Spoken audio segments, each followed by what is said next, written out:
면역력이 떨어질 때 조심해야 하는 질환 어떤 게 있을까요? 면역력이 떨어질 때 특히 주의해야 될 질환으로는 방광염이 있죠. 겨울 감기 이렇게 부르기도 하는데요. 우리 방광이라고 하는 기관은 하복부의 정중앙 그리고 치골의 뒤쪽에 위치를 하고 있는데 남성의 경우에는 직장 바로 앞에 있게 되고요. 여성의 경우에는 자궁과 질 앞쪽에 입치를 하게 됩니다. 방광은 그 자체만으로 큰 근육으로 이루어진 하나의 큰 주머니처럼 생긴 근육 덩어리라고 볼 수 있는데 우리 소변을 약 500cc 정도 저장을 할 수 있고 최대 많이 늘어나면 한 900cc까지도 저장을 할 정도로 굉장히 신축성이 좋은 근육으로 되어 있습니다. 신장, 그러니까 콩팥에서 걸러진 이 소변이 수뇨관을 통해서 방광 쪽으로 모여지면 방광에 저장을 했다가 배설시키는 그런 기관에 해당되죠. 지금 방금 방광염이 겨울 감기다라고 이야기를 해주셨는데 또 다른 별명이 있습니다. 바로 여성들의 감기라는 별명이거든요. 실제로 2023년도 한 해에 이제 방광염을 진단받은 환자 중에 무려 94.6%가 여성이었다고 해요. 그만큼 정말 여성들에게 흔하게 발생을 하는 염증 증상 중에 하나인 거죠. 근데 여자들이 방광염에 더 잘 걸리는 이유가 있나요? 예, 그렇습니다. 그 이유는 신체 구조에 있는데요. 이 신체 구조, 해부학적인 구조로 봤을 때 여성은 남성보다 이 요도의 길이가 좀 짧죠. 그러다 보니까 이제 세균이 그러니까 쉽게 올라갈 수 있는 그런 취약한 구조로 되어 있고요. 또 여성들이 좀 더 이렇게 많이 근무하는 그런 또 업종 중에 하나가 서비스업인데 이런 데 있다 보면 아무래도 좀 소변을 좀 더 참아야 되고 화장실 자주 못 가는 이제 그런 일들이 벌어지죠. 또 여자들은 또 여성 호르몬의 감소라고 하는 이제 그런 필연적인 노화 과정을 또 겪다 보니까 이 방광염에 더 취약하게 됩니다. 자, 방광염은 이제 세균의 감염이다 보니까 이 면역력이 떨어지게 되면 이 세균 감염에 더 흔하게 이제 노출될 수밖에 없는데요. 자, 방광염을 일으키는 세균, 80% 이상이 이 세균을 통해서 일어나는데요. 자, 어떤 세균인지 한번 맞춰보십시오. 저는 지금 왠지 나왔는데요. 병원성 대장균일 것 같아요. 그래도 그 생식기 쪽에 있는 근처에? 균일 것 같아서. 예. 그래요? 비만은 아닐 것 같고 인플루엔자는 장티푸스인가? 독가 인플루엔자고 네. 장티푸스는 뭐 아무 때나 걸리는 건 아니잖아요. 그러면 1번 그죠? 대장균 네. 같지 않아요? 그죠? 희경 씨 정답 약간? 같은데요? 1번?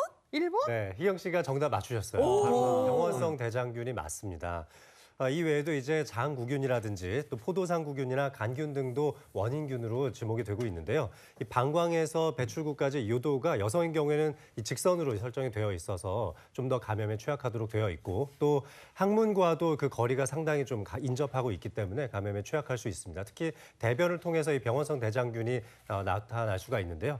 그래서 이 가까운 거리를 통해서 이 직접적으로 방광 안쪽까지 감염을 일으킬 수 있는 거라고 되어 있습니다. 야. 방광염의 증상은 어떻게 나타납니까? 예, 가장 흔하고 또 가장 많이 호소하시는 증상은 이제 소변의 횟수가 굉장히 많이 늘어난다는 것입니다. 일반적으로 우리 사람들은 하루에 6번에서 한 8번 정도 소변을 보는 것이 일반적인데 거꾸로 8번 이상 소변을 되게 자주 보게 된다. 이러면은 거꾸로 방광염이 아닐까 이렇게 한번 의심을 해봐야 되죠. 자, 그리고 또 하나는 갑자기 아주 강하고 도저히 참을 수가 없다라고 이렇게 소변을 딱 요일을 느끼게 되는 맞아요. 바로 절방요 이런 것들도 이제 방광염의 증상이 될 수가 있고요. 또 배뇨를 할 때 아랫배가 묵직하게 아프다던가 요도 끝이 아프다던가 이렇게 통증을 느낀다든지 아니면은 소변을 다 봤는데도 이렇게 잔뇨감이라고 하죠. 이렇게 소변이 남아 있는 것 같은 다 개운하게 빠지지 않은 것 같은 그런 느낌이 들거나 아니면 정말 염증이 심할 때는 우리 육안적으로 봤을 때도 소변에 좀 피가 섞여 있는 것 같은 그런 혈뇨가 보이기도 합니다.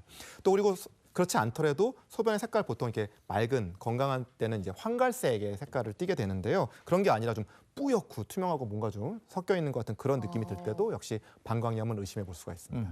방광염이 심해지면은 그러니까 주무시다가도 갑자기 막 소변을 보고 싶어서 막 수시로 막 화장실 들락날락 하다 보면 아무래도 수면의 질이 아까 말씀드렸듯이 떨어지고 면역력이 떨어지고 이렇게 되다 보니까 이것이 불면증, 우울증 이렇게 이어질 수도 있습니다. 네. 그런데 방광염에도 종류가 있나요? 네, 방광염은 크게는 급성 방광염과 만성 방광염으로 나눌 수가 있는데요. 급성 방광염 같은 경우는 해부학적이거나 또는 기능적인 이상이 특별히 없는데 세균 감염으로 인해서 발생하는 단순 염증을 뜻합니다. 반면에 만성 방광염은 보통 1년에 3회 이상 방광염이 자주 발생을 하는 경우인데 지속적 또는 완치되지 않은 방광염을 뜻하죠. 네. 그럼 일상 속에서 방광염을 부르는 요인은 어떤 것들이 있을까요? 제일 중요한 게 아마 소변 참는 습관인 것 같아요. 소변을 참게 되면은 방광 안에 소변이 오랫동안 머물게 되겠죠. 그렇게 되면 원만하게 이제 배설이 잘 안 되기 때문에 그 머무는 공간 안에서 이 소변이 점점 더 농축될 수도 있고 그 안에 세균의 번식 가능성도 높아집니다. 이렇게 되면은 방광 안쪽에 염증을 좀 더 잘 유발할 수 있게 되는데 이제 이렇게 이제 방광이 손상되기 시작하면 사실 상처가 났을 때 치유와 회복하는 과정이 필요한데 면역력이 떨어져 있는 시기에 이 염증 반응이 더욱더 활발해지면서 회복되는 속도가 따라가질 못하는 거예요. 그래서 이제 이게 방광염으로 이어질 수 있는데 이렇게 된다면 이게 계속 만성화되고 반복되면서 급성 방광염이 만성 방광염으로 바뀔 수도 있는 거거든요. 이렇게 되면은 우리 소변 배출에 좀 지장을 줄 수 있는 그 내장 기관 중에 하나인 신장이라든지 비장이라든지 위장 쪽 기능까지도 같이 떨어질 수도 있는 겁니다. 예. 자, 두 번째로 이 방광염을 부르는 요인 바로 변비입니다. 변비? 예, 앞에서 아까 그 방광염을 일으키는 균의 80%가 병원성 대장균이라고 아까 희경 씨가 맞춰주셨는데요. 네. 예, 그러다 보니까 이 변비가 있으면 이 대변 안에 세균의 밀도가 높으니까 세균의 숫자가 많아지는 거죠. 그러다 보면서 이 방광염의 위험성이 높아지는 것으로 알려져 있습니다. 그러니까 방광염을 치료하실 때 만약에 변비가 같이 있다, 그럼 변비를 같이 치료해 주시면은 쉽게 낫고 또 재발률도 좀 떨어지게 되겠죠. 아까 소변을 참는 게 방광염을 부르는 요인 중에 하나다 이렇게 말씀하셨어요. 네. 그래서 아예 소변 자체를 거부하기 위해서 물을 안 마시는 거예요. 아, 물을 안 먹을 수 있지. 아니 왜냐하면 요즘에는 여군 소대장들이 많이 계신데 네. 행군하고 이럴 때 아, 화장실 가는 게 참 불편하기 때문에 물을 안 마시고 행군합니다. 이런 기사를 본 적이 있어요. 물을 안 마시면 그럼 어떻게 돼요?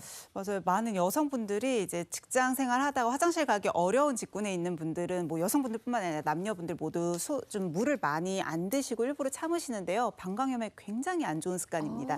잘 생각을 해보세요. 요즘 같은 겨울철에 밖에가 기온이 건조하다 보니까 우리 몸의 체내 수분을 많이 빼앗깁니다. 근데 이때 물까지 안 먹는다? 그러면 전반적인 수분 자체가 줄어들게 되겠죠. 그러면 소변도 농축이 돼요. 소변도 최대한 나오지 않는 방향으로 가서 농축이 되면 안에 균 같은 게 만약에 들어간다라고 하면 균도 역시 같이 농축이 되겠죠. 그러니까 오히려 염증이 생기거나 감염이 생길 찬스가 더 커지게 되는 거예요. 거기다가 사실 우리가 충분히 물을 마셔서 소변이 많이 형성이 되면 농축도 되지 않으니까 더 안전하기도 하지만 이걸 배출하는 과정 자체에서 균이 같이 빠지는 거거든요. 그래서 여러분들이 방광염을 좀 예방을 하시려면 평소에 물을 많이 드시고 그다음에 요의가 느껴질 때 참지 않고 바로바로 화장실 가셔서 이제 배뇨를 하는 습관이 예방하는 데 가장 좋은 습관입니다.